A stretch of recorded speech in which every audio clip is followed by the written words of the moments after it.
We need to start connecting with the customer to build trust before we talk about numbers. Numbers are very much an emotional trust thing. And if we bring them up in the beginning, customers will shut down. Welcome to the Sales Made Simple podcast.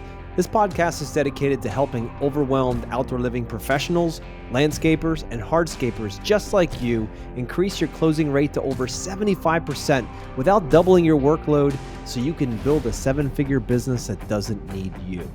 I'm your host, Joshua Gillow. Let's dig in.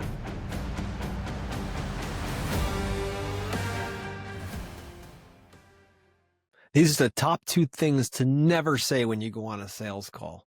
Avoid these. You got a fighting chance that you'll get something in the door. So guys, look, when it comes to contractors, we're not often trained as salespeople. We tend to, and I know I started out this way, where I was just really good at building stuff. And I love using my hands to bring ideas to life. And, this whole sales thing kind of got thrown into. It wasn't something I really trained for. So there's some things that I learned along the way, these 2 specifically, that have really shifted the way that I focus on sales. So with that being the case, if you decide to use these, they're going to increase the amount of uncertainty. You think you're being polite, you think you're being helpful, but it just drives uncertainty in clients. And when clients are uncertain, they don't make a move. They get stuck. They freeze. And therefore, they're not moving forward with your project. Even if they give you a polite smile and a yes, it's not happening. So the first one here is, we can do anything you want. You ever have that? Customers like, hey, I want all these things. Like, yeah, no problem. We can do anything you want.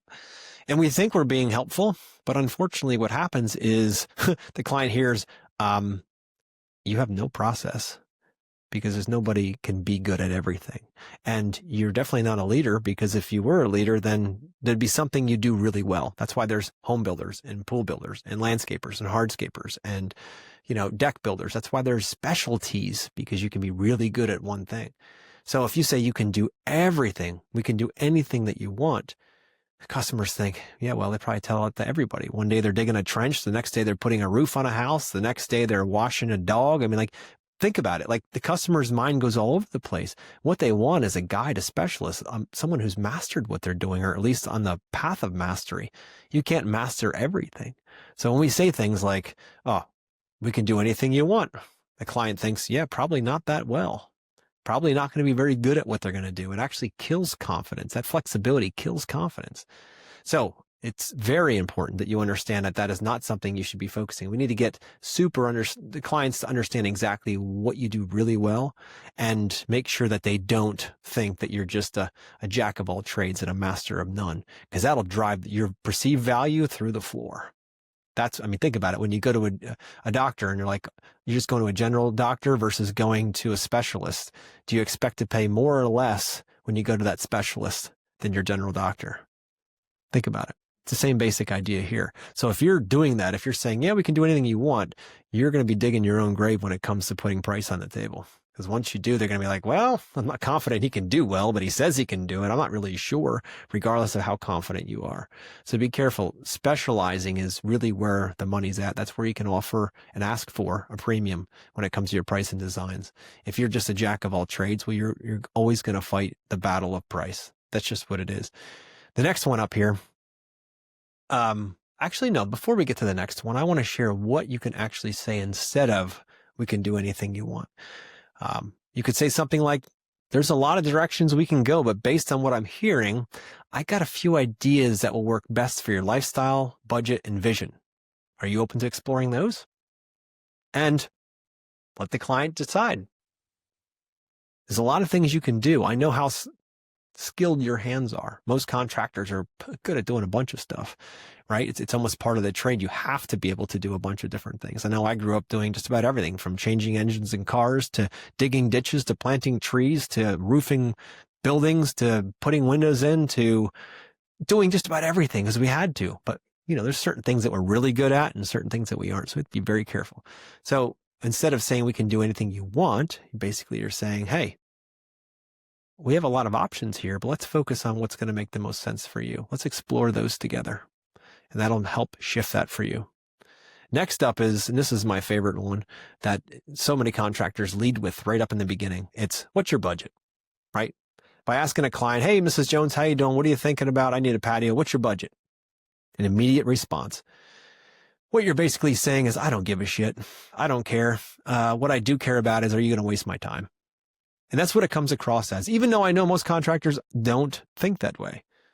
But I do know that's how it feels to a customer. And they start thinking, yeah, they only care about my wallet. They're just sizing me up. They're trying to figure out if I'm even worth their time. It immediately puts a barrier between you and your customer.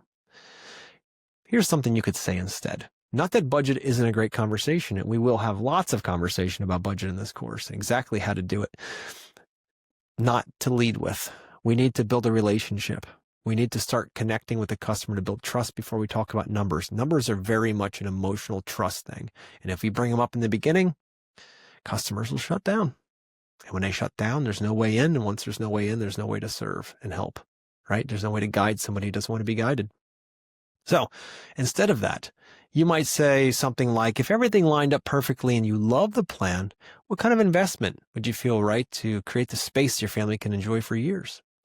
And again, I'm still saying that would be a great thing to say a little later once you've built some rapport, you've asked other great questions.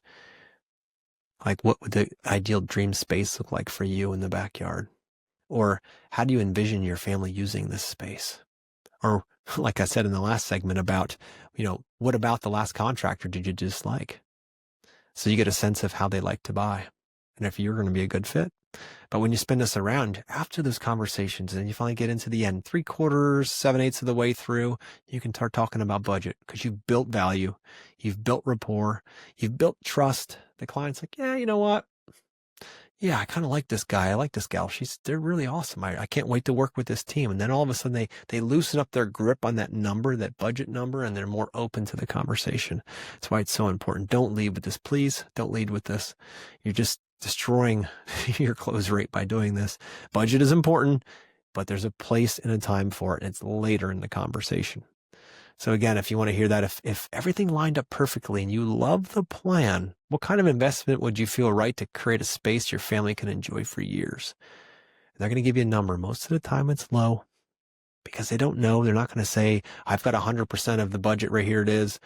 Most are going to hold back because they don't know you yet. They don't trust you yet. It's time for us to build that relationship, to make sure that they can feel safe when they give that number out and feel safe in us agreeing that that number is enough or whether that number is not enough for what they're asking for, and then how to have that conversation. Because we don't want to even leave the office until that conversation's been had. Because, if you're going out to site, trying to figure out budget on site, yeah, you got a lot of time invested. What if you're doing it from the office 30, 40 minutes after you've met with the client on the phone? And makes all the difference to be able to iron that piece out. That's something that we are teaching here as well. The skill set and being able to have that budget conversation over the phone and have both you and the clients feel comfortable, confident, and ready to move forward with clarity that you are a good fit and that the budget is right for everyone. So this isn't just about trying to create communication back and forth. This is about guiding. This is about making sure that your customer knows that you're a specialist in something and that you don't just focus on the money. Because when they feel that, they may open up a little bit more. They're going to be more open to having a conversation with you, and it's going to create more confidence and clarity. And that's really what we're after, right? More certainty that you're a good fit. And the more value you bestow upon them through your conversations, the higher likelihood that that customer is going to say, you know what? Yeah, there's something different about that company. Those guys actually ask good questions, and they really helped us understand what we truly needed, and not what we wanted, but what we needed. And that's really where we add the magic into this conversation and build this out. So it's about being confident, being clear, and guiding your customer with great questions. You're going to hear me say that 1,000 times, and it's going to be 1,000 times more because that is the truth of it all. Be the detective. Your customers are going to love it, and you're going to see it by what your bank account looks like at the end of the year when you've gone from trying to be the one that knows everything, telling a client what he shouldn't do, to being the one who listens intentfully, asks good questions in the right order, and specializes in a way that clients will really truly value. What if you could close 75% of your projects without chasing, convincing, or dropping your price? That's not a dream, that's the mission. Mission 75. Here at Yes Express Sales Academy, we are spearheading a bold shift to help outdoor living contractors sell with confidence, not desperation. Because let's be real, you've been told to just give them a good price and hope for the best. You've been trained to beg for work and give away your time and compete with contractors who don't even play at your level. That ends now. I wrote the Core 10 Sales Playbook because it's the system I desperately needed 20 years ago. It's built for real-world, design-build contractors, not guys in suits. Inside, I'll show you how to qualify leads in minutes, speak to emotion, not features, cut confusion and eliminate ghosting, lead the sales call with calm authority, and close premium jobs without flinching. That book drops in January 2026. Check out the show notes to get on the list to be the first in line to grab your copy of the Core 10 Sales Playbook before they're gone.